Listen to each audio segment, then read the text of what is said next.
This year, David Ferry won a National Book Award for this collection of poetry and translations. This is Bewilderment. Bewilderment, a great title, I think. Poems and poetic translations sounds like a yawn, but it's actually a wake-up call in this collection. The translations become new and fresh against contemporary poetry, and newly powerful, too. The translations also speak to Ferry's skill as a careful reader. I was really interested in this section later in the book where he writes poems that are responses to another poet's poems. In this case, they're Arthur Gold poems. I especially enjoyed this breakdown of Gold's grammar here. Gold writes, "We inferred a darkness so total that even had there been children outside the bus, and even had they reached to touch the windows with their hands, we would have seen nothing, we would not have known they were there."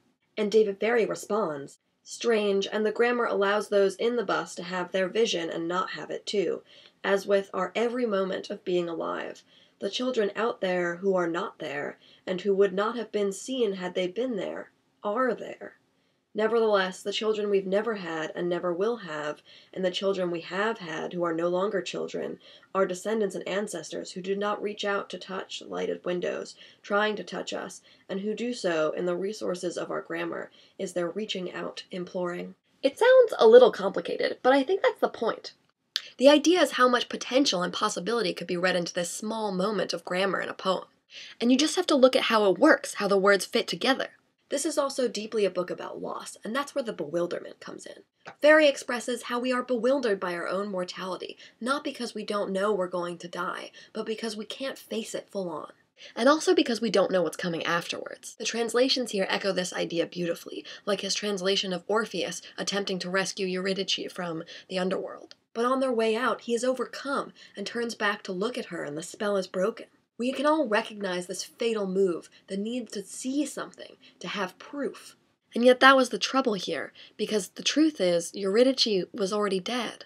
And if you think about the inclusion of translations more generally here, you can see it as another, broader reflection of loss. The loss of the classical age. For how much writing from that time didn't survive, how many stories we'll never get to hear from those great thinkers. But I like to believe that you can look at these translations in a different way, as proof that life goes on. That perhaps we're little changed if we're still so moved by the same poems and stories. I find this idea quite comforting. Perhaps we haven't totally undone ourselves with all our inventions and our modernization. Perhaps we're still very much the same creatures, still so easily bewildered. This idea is reflected in the idea of the echo. Certain lines and certain stories in this collection return to be picked over for new meaning. Towards the end of the collection, though, we get this line, "I have been so dislanguaged by what happened." And Ferry here is referring to the death of his wife in 2006. So it's a deeply personal moment, and still, it speaks to me. I think the idea of losing language in a poem is really powerful, that we're at the very edge of what we can explain or describe. That we can only touch the surface of what loss means with language, and the rest is just lived experience. That was Bewilderment, and you are watching Brave Little Books.